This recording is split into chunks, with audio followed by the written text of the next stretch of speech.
Hey guys, what's up? It's Matty here at mixandmastermysong.com. Today we're going to check out the new Acustica Audio preamp EQ compressor called Viridian.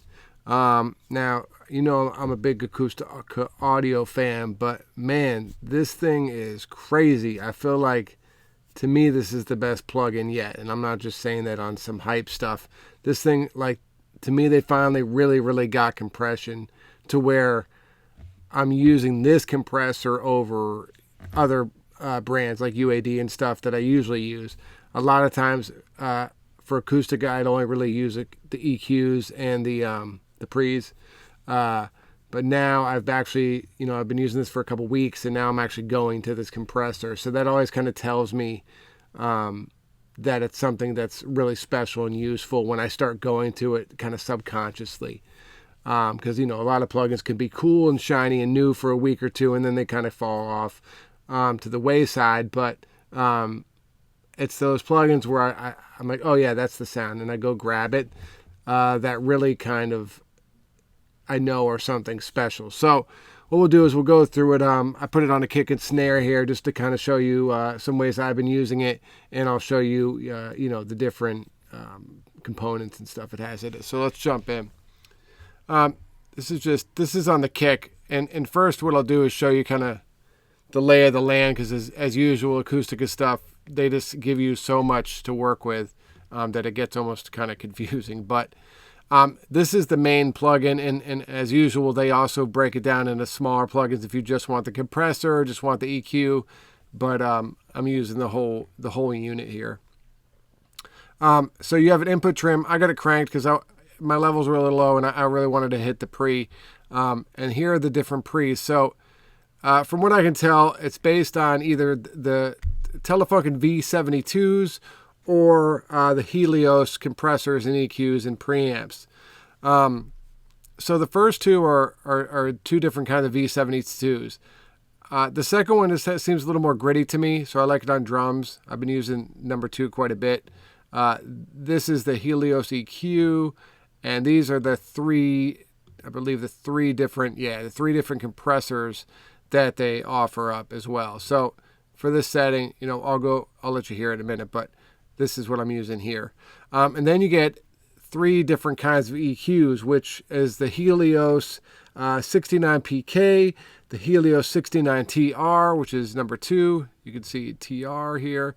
And then the A72, which is the German vacuum tube console, which I can only assume is some sort of Telefunken 72 mastering console that was used back for records. So on this, I'm tending to stick with this 69 PK, using the TR here, and then back to the PK here, and then nothing on the high end. This is the kick that we're looking at. And then lastly is the compressor, which, like I said, is amazing. I've been using it for parallel compression a ton. I love that they gave you a mix knob. You can just stick it on, hit the compressor hard, and then pull back for your mix. This is the Pi compressor, which always sounds amazing on drums. Waves has one. This one I've kind of A-B'd back and forth. This one sounds incredible compared to that. So you have the Pi, and then you have the F760, which is the Helios compressor, and then another one, which is the 700, which is the Helios F700 LWT. So you have 3 compressors. I've been using mostly the Pi or the 760. Kind of dig the sound on both of these. So now that we've run through all this, and then, like always, there's a bunch of different EQ bands. Check out the manual for that. I'll be here all day if I tell you each kind of band. But let me play you the kick I got here without anything on it.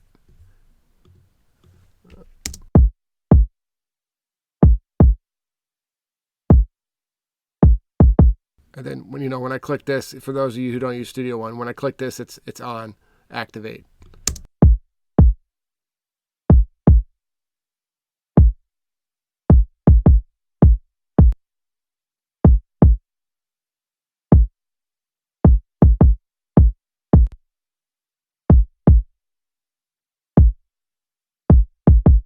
Really amazing how the warmth and the punchiness it gives. So I'm just giving it a bit of 60. This 60 hertz on these Helios EQs are always something magical. Really, really good sound.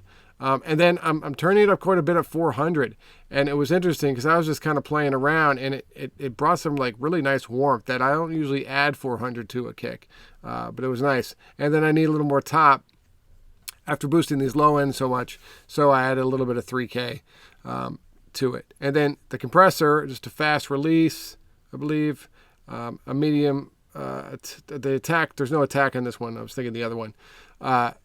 Ratio is 3-to-1, and then I turned the input up just so I could hit it. I wanted to hit this pretty hard. So I'm taking 12 dB off. I'll pull the mix down knob so you can hear. This is full compression.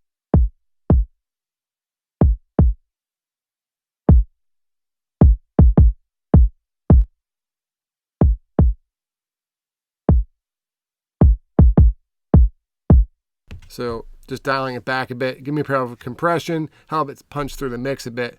What I'll do is I'll play it in the song too. Now, it's a little weird, and I don't know if this is something I've been dealing with Studio One. There's a little bit of a latency issue when I hit bypass. So the kick might get off, but you can definitely still hear the difference.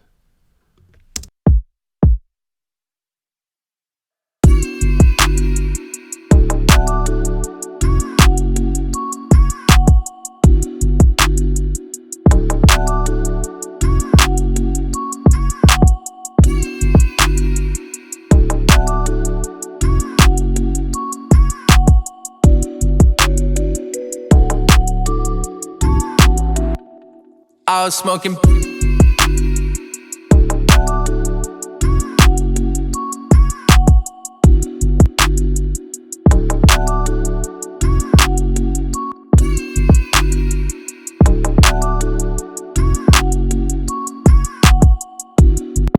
a big difference. Once you hear it in the mix, it's like, man, it brings so much warmth to this record.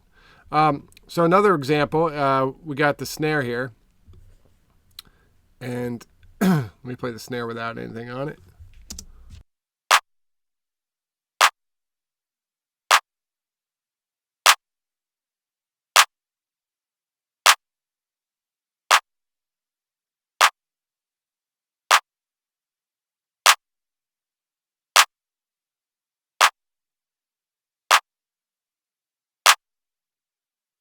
And it's really minimal level change there, so you're really hearing, I mean, it's a dB or two maybe louder, but you're really hearing the sound. So once again, I'm using the V72 number 2. I wanted a little more, the snare felt a little kind of thin to me, so I boosted some 240 here. And then, what else? We didn't do anything on these other ones, and then just a bit of high end. So the 69 PK and the 69 TR are both 10K shelves, whereas the 72 is a 15K. So we could take a listen to the difference there.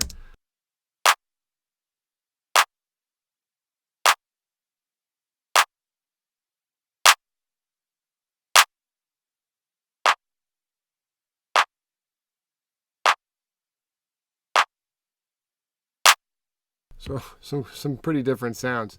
The number 2 almost sounds like it's a filter, but who knows? I got to double check the manual on that. But either way, this is the one I went with. It sounded nice, kind of brought some clarity to the snare.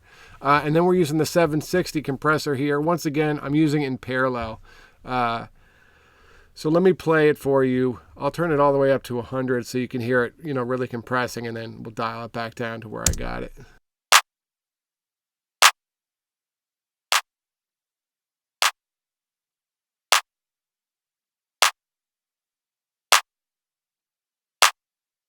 And notice too, I'll play with this attack and release a bit. It really just reacts like a compressor, and that's always kind of been the slight issue I've had with a lot of Acustica's compressors. Like, you didn't know what quite was going on.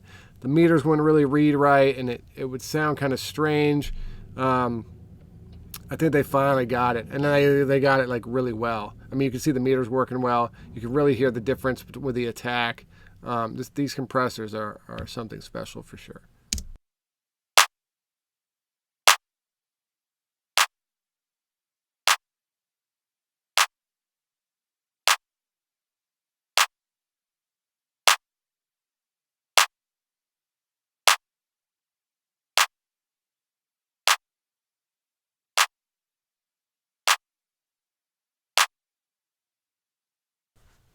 So I went with a kind of a medium attack, pretty fast release, just to let some transient through and then kick it back.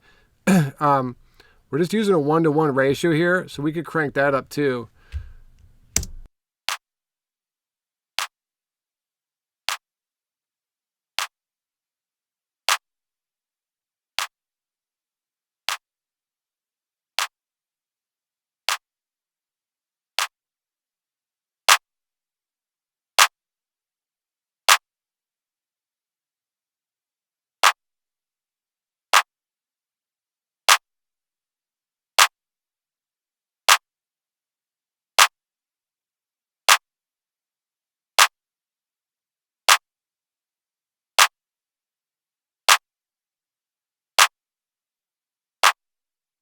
So pretty incredible difference there.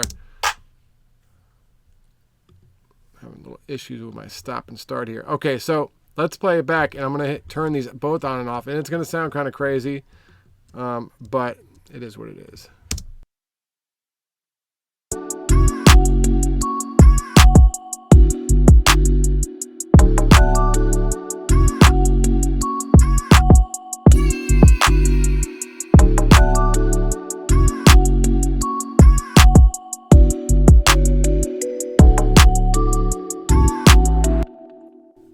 So there you have it. Really incredible EQ, compressor, and preamps. The preamps just add some nice warmth. You know, like a lot of the preamp stuff with Acustica, it's subtle, but man, it makes a difference. Kind of gives you a bigger this sound, you know, like the analog sound. It's kind of like a different sound than you can sometimes get with other plugins. This is kind of becoming one of my favorite plugins to go to, more so for the compressor, which is kind of the reverse of what usually happens with Acustica stuff. This compressor to me is just incredible, and I'm excited to hear what they come up with next, now that I feel like they really got the compression going. So that's it. Make sure to check out the demo if you're interested. If you got any questions or comments, leave them below. And if you need your songs mixed or mastered, or if you want to take lessons with me, you can hit me up at mixandmastermysong.com. Thanks.